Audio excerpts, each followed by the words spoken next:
Now, this is going to be the third time I've tried getting this lesson together for you. I've had so many problems with this, but I stayed up until about 1 a.m. last night studying on this stuff to make sure that I was actually presenting it properly. I have a better understanding, so I can give you a better understanding. Okay, now what I wanted to start with today is the first law of thermodynamics. Okay?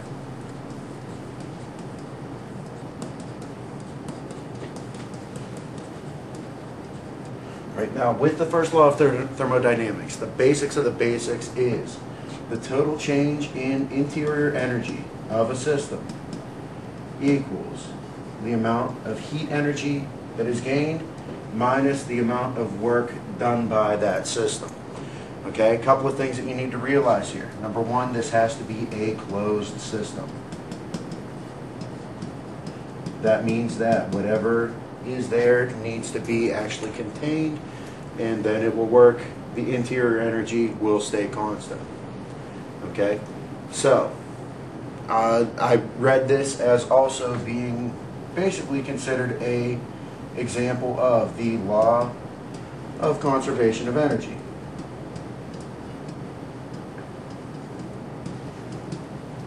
Which we talked about last year and earlier this year. Energy cannot be created, energy cannot be destroyed, it can only be changed in form. Okay? So in this case here, the total energy inside of the system cannot be created or destroyed, but it can be changed in form. Heat can be added to it, work can be done by it, and work can be done on it. Okay? So it's just another way of looking at it in the same general terms. Okay? So, with that in mind, we're going to roll forward. Okay? This is actually relatively simple to work with.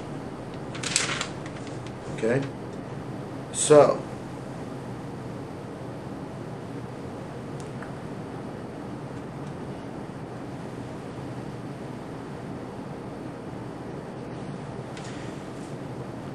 okay, now, the other thing that is important about this is concerned about the end states only. What that means is, first law of thermodynamics is path independent. It doesn't matter how you get from one point to another. What matters is independent. Doesn't matter how you get from the start to the finish. What matters is the starting point and the ending point. That's going to determine how much heat is added, how much work was done on, or how much work was done by. Just like earlier in the year when we talked about displacement versus distance. Displacement is just concerned about your endpoints. Distance is path dependent. So the first law of thermodynamics has to be path independent. Now, simple practice problem.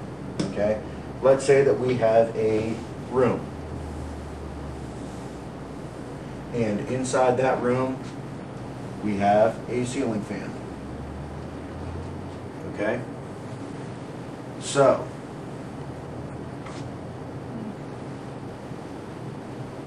this room is completely sealed.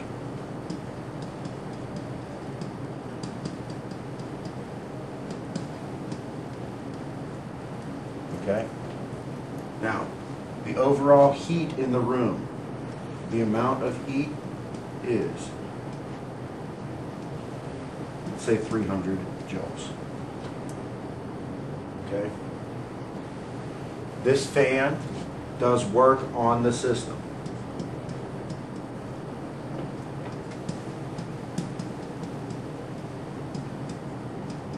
Basically what happens is it forces the air around the room to start moving. By increasing the kinetic energy, you change the interior energy of a particle. Okay? Because basically temperature is just how fast something is vibrating or moving. It's a measure of kinetic energy, really. So, if this is moving air around, and the fan does 30 joules of work to it,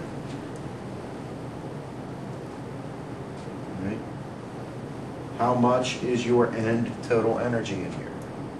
Okay, so the change in energy equals Q minus W.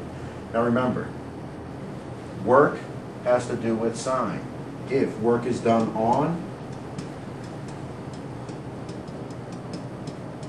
the system, it is going to increase the overall energy of the system, meaning that that work is going to be negative. If work is done by the system, that means that that work is going to be positive. Just due to the sign convention here. Work done on the system is going to be negative. That means a negative minus is going to be a positive. So that means the two are going to add up. If work is done by the system, it's going to be positive, which means it's going to be Q minus W.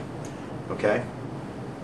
So, when you're talking about these problems, there are a lot of things that you are going to have to assume. Okay? Now, first of all, you need to write down any assumptions that you have. All right?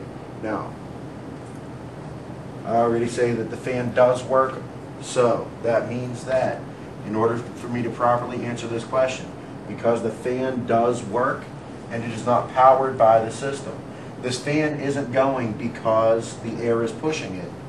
The fan is going because there's some outside power source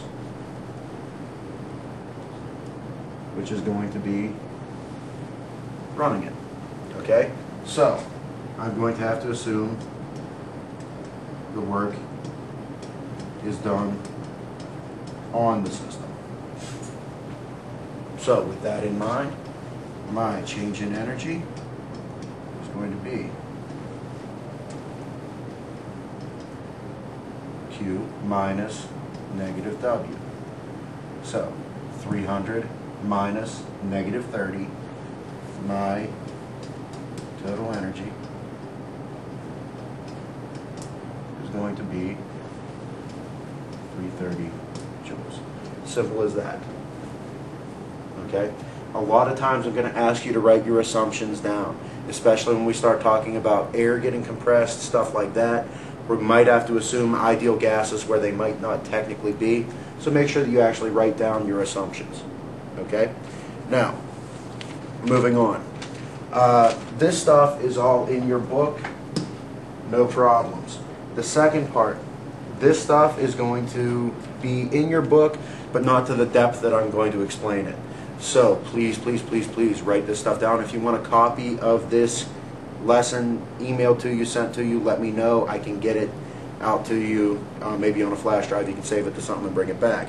But let me know if you want this saved. Now, first of all, this is going to be talking about heat transfer.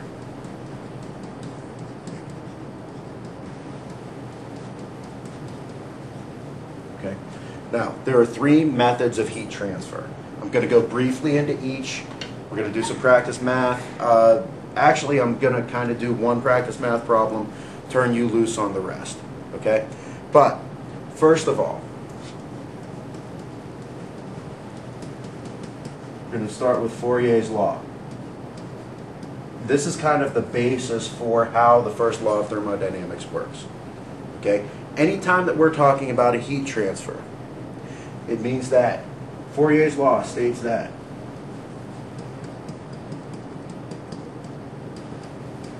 heat will travel from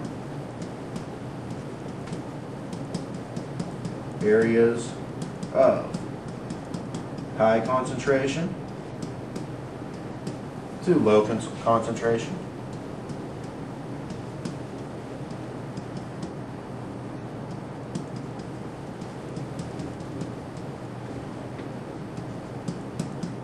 At a rate based upon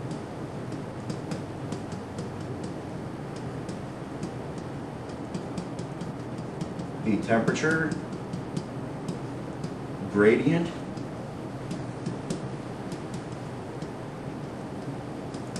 between the two.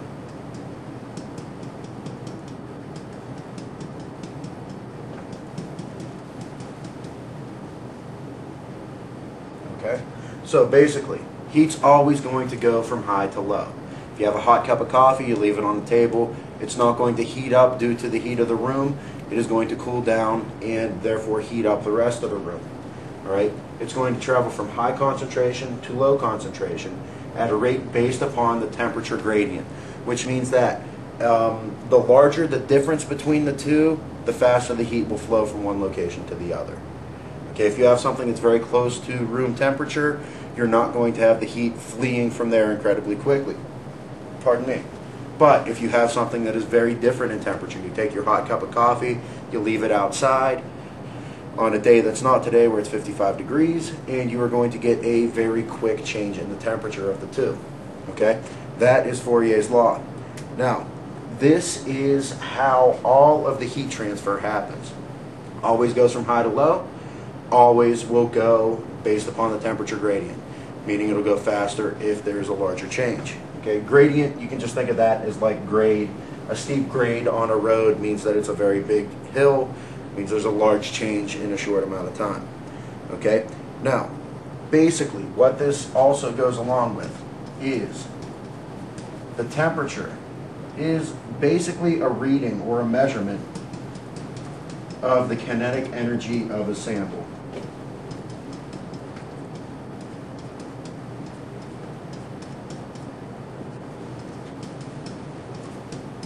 Now, with that, that tells us that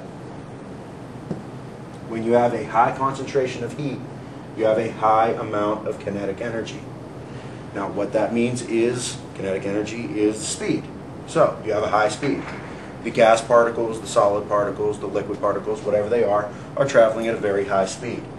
Now, when you have the kinetic energy of a sample, it goes from high to low. So let's say that you have an incredibly fast moving particle, and over here you have a much slower moving particle.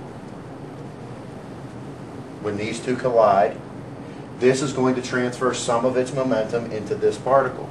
When it transfers some of its momentum, this one is going to lose some of its momentum. So what that means is this one goes slower, meaning this one will have a lower temperature. This one goes faster, meaning it will have a higher temperature. Okay? You do not get it going the opposite way, where this one hits this one and they both slow down. All right? You'll get this one to slow as this one speeds up. So basically it's a law of conservation of momentum. Okay? Now before we had talked about the case that the law of conservation of momentum, you have elastic collisions, inelastic collisions, completely inelastic collisions, and superelastic collisions. With those four different types, the only time that you get a perfectly elastic collision is when you're talking about atoms or subatomic particles. This is how, well, first of all, the first law of thermodynamics actually works. The total energy of the system is going to remain constant. All that's going to happen is the energy of this particle, some of it will get transferred into another one. Okay? So, all we're talking about here is temperature going from high to low. All right, now, the three ways that it happens. All right, first one is conduction. For conduction, you need contact. Two surfaces need to be in direct contact with one another. Okay? Now, with this,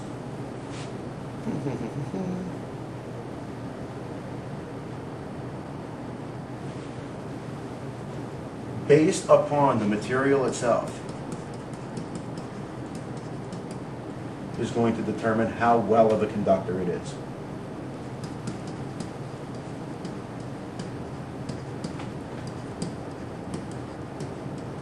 Now, there's two basic ways that heat can flow through a material. Okay? When we're talking about metals, metals are metals because they are good conductors of heat and electricity. Okay? Now, the reason they're good conductors of electricity is they have free electrons that are able to flow through the material. The way that they will conduct heat is the same exact way that they will conduct, pardon me, is the same way they will conduct electricity. Metals basically allow the electrons to carry heat through.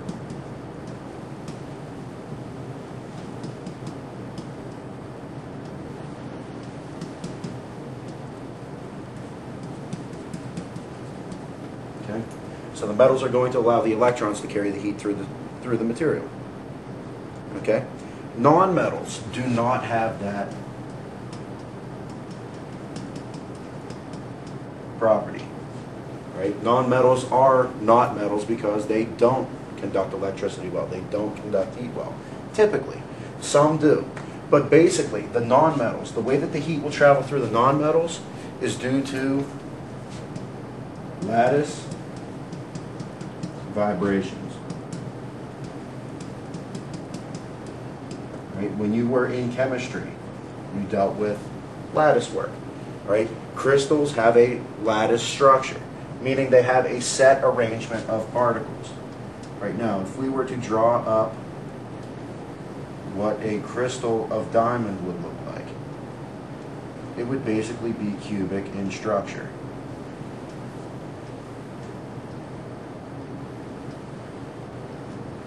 Okay? So, there's your cubic diamond structure. Materials that have a very strong lattice, something that is very set, very uniform, non-metals will be good conductors not electricity, of heat. Okay? Things that have a very poor lattice structure are going to be very poor conductors of heat. Okay? So, because of this, and surprisingly, all right, as heat comes in here, it's going to increase the thermal energy of this one. As it increases the thermal energy of this one, it's going to start vibrating back and forth. When it starts vibrating back and forth, it's going to cause this one to vibrate back and forth, causing this one, this one, this one, this one, this one, this one. And because this is a crystal, these are going to be very tightly woven into other crystalline, basically seed cells as well. So, with that, it is going to cause all of these particles to move relatively quickly, relatively easily. All right? So, with that in mind, materials that have a very good lattice structure are going to be very good conductors. Because of that, surprisingly, diamond is one of the best conductors on Earth. Right? Better than steel, iron, copper, whatever you may cook with. Diamond allows more heat through than any of the other materials. A little surprising tidbit there. Okay? But it's because it has such a strong lattice structure and the things are kind of free to move around. Okay? Now with this, there's an equation. Power of conduction. Okay? Now this is labeled as P conductor. It is basically the rate at which heat is lost. Right? So Q over little t. Make sure you use a little t here. Little t denotes time. Big T is going to be temperature from here on out. So I think of this as power. The book's going to call it a rate. Think of it as power because you've got joules per second, which is going to give you units of watts in the end anyway. Okay? Now, what's important with here is K, which is basically a constant value that is going to be material based. So each individual material will have its own conduction constant, basically. A, which is the surface area of contact. Hot temperature minus cold temperature. Normally you can work with this in terms of degrees Celsius, unless you're talking about negative numbers. In that case, you're going to have to work it to Kelvin. But in either case, 1 degree Celsius equals 1 Kelvin. So unless you are talking about, pardon me, unless you are talking about the numbers going below 0 Celsius, all we're doing is we're talking about a difference here. So if it goes from 0 to 100 degrees, well, 100 minus 0 is going to be 100. If you do this in Kelvin and add 273.19 to each, 373.19 minus 273.19 is still going to give you 100. So the temperature is independent on this. And the last thing is divided by L, which is the length of the material. Okay? So the power of the conductor equals the rate at which the heat is transferring per unit of time, material constant, area, surface area of contact, hot minus cold over L. Okay, that is pretty much it for conduction. Conduction is not too tricky. I don't think you'll have too much trouble with it. There's a few practice problems we're going to do with it. Okay? But, moving on. The next way that heat moves is through convection. Through convection, what that means is, well, basically, the heat is not moving itself, right? There is surface contact between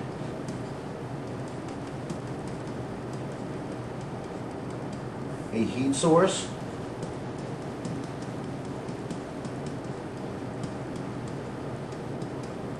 and a moving fluid.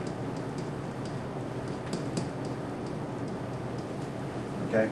Easiest way to think of this is cooking in an oven. Right? If you're cooking in an oven, you are not going to be directly touching the material.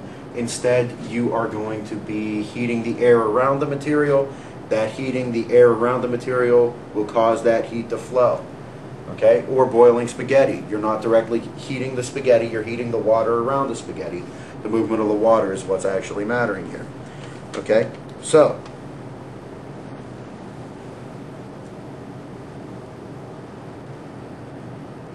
the other thing that's important here is, if you have a faster moving fluid, what that means you're going to have is more heating.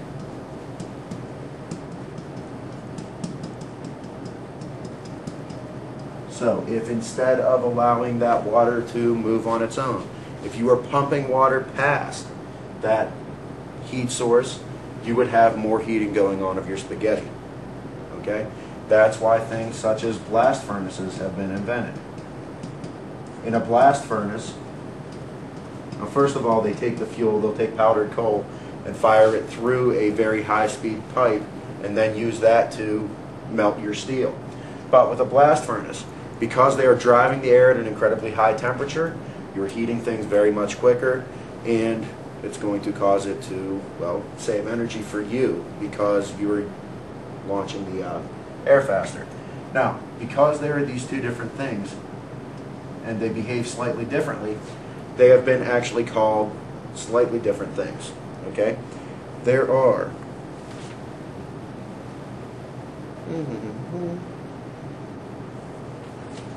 this is what is called forced convection, and this is what's called free convection.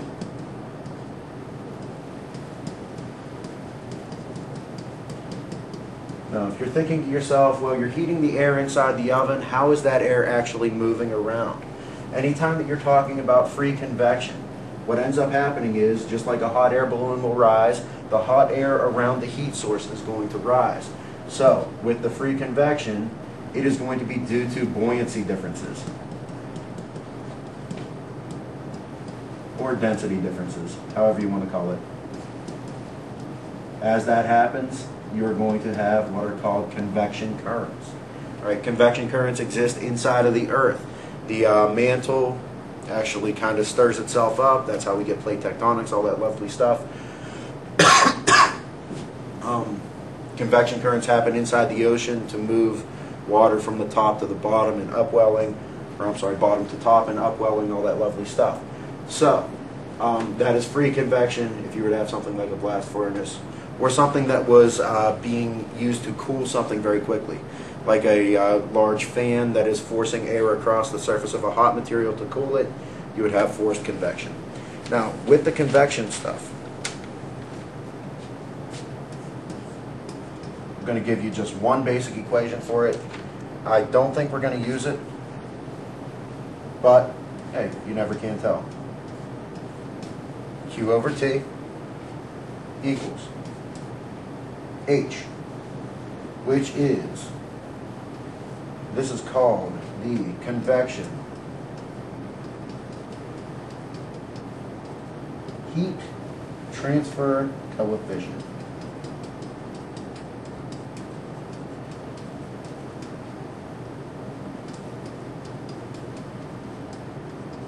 Which is going to be slightly different here for each individual part. the area of surface contact times the temperature of the source heat minus the temperature of the fluid heat. Okay? Now, this is why forced convection tends to happen a little bit at a larger rate, because the temperature of the fluid will be lower as compared to the temperature of the source. Because you get a larger change, you're going to get more energy transferred per unit of time. That's why if you need to cool something down very quickly, you put it in front of a fan, that is going to have a very large difference in the rate of cooling, because the fluid temperature is going to be much lower, because it's not sitting there and gaining all of that energy. Once that energy is gained, it's blown away, cools it down. Right? Now, last part, okay, is radiation. Now, I'm going to be wrapping this thing up rather quickly. Right? The reason is I'm almost out of time. If I videotape for much longer, then I'm not going to be able to show this to you today. Right? In radiation, there is no intervening medium. In other words, there's no contact. Right? The nice thing about it is radiation occurs the fastest of all of the other materials. It goes faster than convection, goes faster than conduction. The reason is radiation will actually travel at the speed of light c. Now, there are also no losses in a vacuum. This is how we get our heat from the sun. Okay? There are no losses due to it flowing through a vacuum of space. Okay? Now, the reason that space is so cold is because there's nothing to actually collect that heat. Because the energy is literally traveling straight through the vacuum of space, there's nothing to collect it. It's incredibly cold out there. Okay?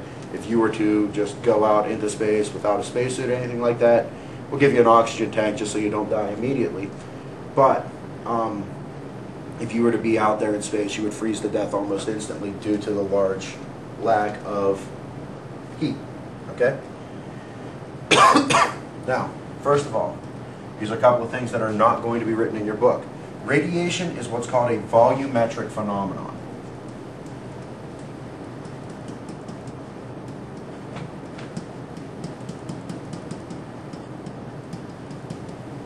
Which means that phenomenon, right? Which means that the amount of substance that you have is going to determine how much it radiates. This only holds 100% true when we are talking about gases. I don't remember if gas has two S's in it or not. You guys can make fun of me later, right? This always holds true for gases.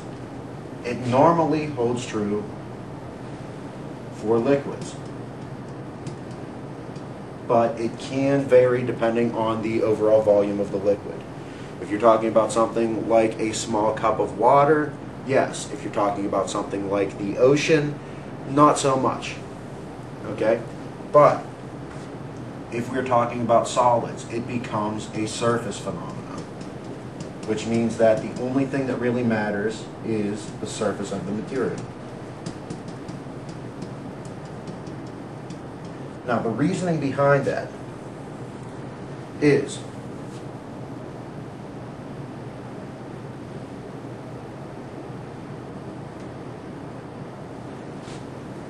if solids mainly, well, first of all, this happens to solids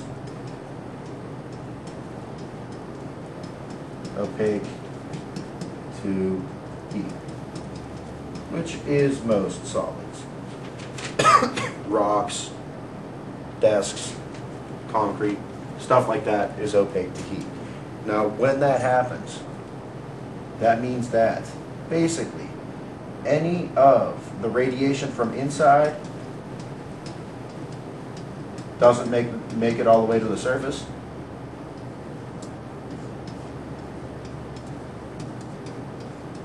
And any radiation from the outside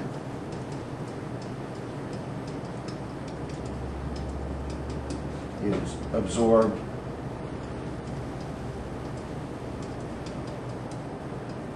within microns of surface.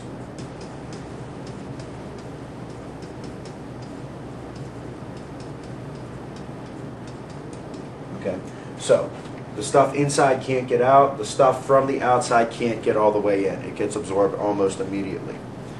Okay, now, first of all, when it says the volumetric phenomenon, that means that all solids, liquids, and gases, all of these are going to emit, absorb, or transmit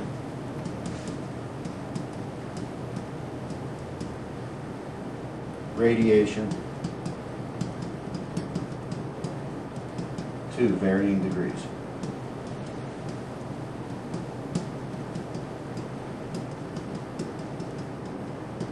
Okay? So, what that means is there's going to be different amounts for emission and absorption. Now, the two different terms that we're going to work with this are emissivity. Right? Now, the second thing is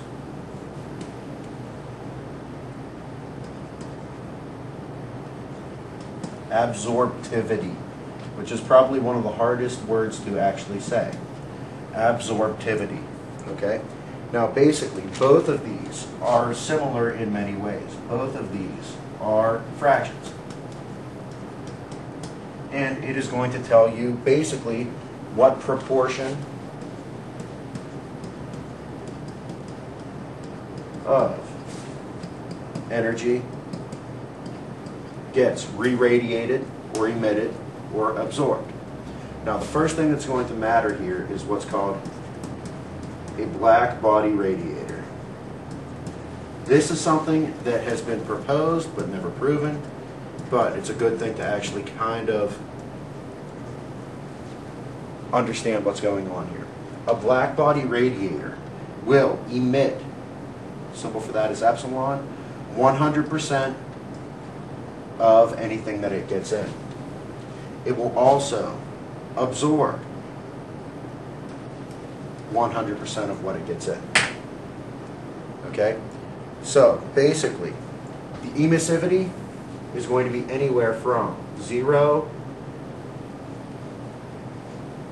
to 1. 1 would be perfect. It emits everything it gets in. 0 is perfectly bad. It does not emit anything that it gets in. Absorptivity is going to be the same exact thing here. So we've got an epsilon here, an alpha here. So, black body radiator is going to emit everything it gets in and absorb anything that is in the surroundings. Okay? Black body radiator has not been proven. Okay? But, basically, these are just proportions of the energy that is emitted of what comes in and absorbed of what comes in. This is the reason a black body radiator does not technically exist, because nothing will emit 100%, nothing will absorb 100%. Okay, now there is a couple of math problems I want you to work on. Come over here and I will get you the sheet. Good luck with them. I don't think they're incredibly difficult. If you are struggling, please find me and let me know. This will be due in 3 days. Good luck.